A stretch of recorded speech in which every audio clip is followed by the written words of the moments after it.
మొన్న 24 తారీఖు రోజు మన కేంద్ర ప్రభుత్వం ప్రవేశపెట్టిన బడ్జెట్లో రాష్ట్ర పునర్విభజన చట్టం అమలు జరగలేదని మనం ఒక చర్చ పెట్టినాం. చర్చ పెట్టినప్పుడు ఆ సభ్యుడే చర్చలో పాల్గొని చాలా విషయాలు ప్రస్తావింటే నేను ప్రధాన ప్రతిపక్ష నాయకుడు వచ్చి ఇక్కడ కూర్చొని ఉంటే సమాధానం చెప్పినట్టే బాగుండని నేను చెప్పిన. అంటే అవసరం లేదు, ప్రధాన ప్రతిపక్ష నాయకుడు రానే రాడు, మేమే చూసుకుంటామన్నాడు.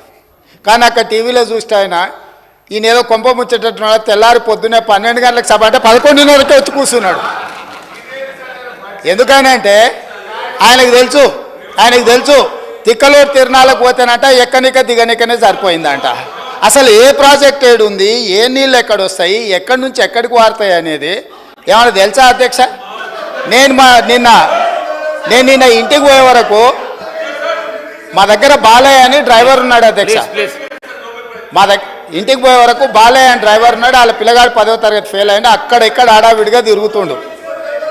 ఏంద్రా నేనేందో టెన్షన్లో ఉన్నామంటే మా ఎమ్మెల్యే గారు గోదావరి పోయిండ్రు సార్, మేడిగడ్డ చూస్తా అన్నాడు. ఈయన చూస్తా ఆయనకు అసెంబ్లీలో నోరు జారుడు అలవాటు. ఆడిపోయి కాలు జారి గోదావరిలో వాడి కొట్టుకుపోయినట్ట పరిశాను.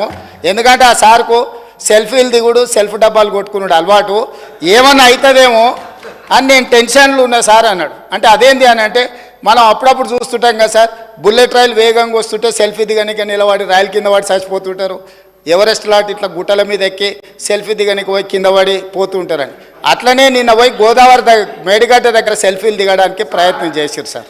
నేను ఏం చెప్పదలుచుకున్నా అంటే ఈ సభలో వారు ఏం మాట్లాడినా ఏమి చెప్పినా దానికి ఏం విలువ లేదు అధ్యక్ష. వాళ్ళు అడిగినరు ప్రశ్నలు, వాళ్ళు చాలా అంశాలు లేవనెత్తిండ్రు. ఉప ముఖ్యమంత్రి గారు వివరంగా రాష్ట్రానికి ఉపయోగపడే అంశాలన్నిటిని కూడా ప్రస్తావిస్తున్నారు. వాళ్ళు ఎట్లాగో క్లారిఫికేషన్ అడగడానికి అవకాశం ఉంది. అందులో వారు ఇంకేమన్నా కావాలంటే కూడా క్లారిఫికేషన్ అడగవచ్చు. దానికి ఉప ముఖ్యమంత్రి గారు సమాధానం ఇస్తారు. అంతే తప్ప ఇద్దరు ఒకరి తర్వాత ఒకరు పోటీలు వాడి ఉప ముఖ్యమంత్రి గారిని సమాధానం చెప్పకుండా ఇక ప్రయత్నం చేస్తారు. కాబట్టి ఇప్పటికైనా నా సూచన ఏంటంటే 10 సంవత్సరాల తర్వాత ప్రజలు తీర్పు ఇచ్చిండ్రు. తీర్పు అసెంబ్లీలో చూపించారు, పార్లమెంట్లో చూపించారు.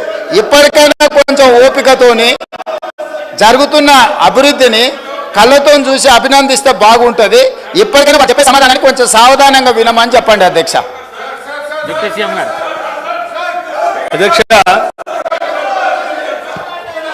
అధ్యక్ష ఇరిగేషన్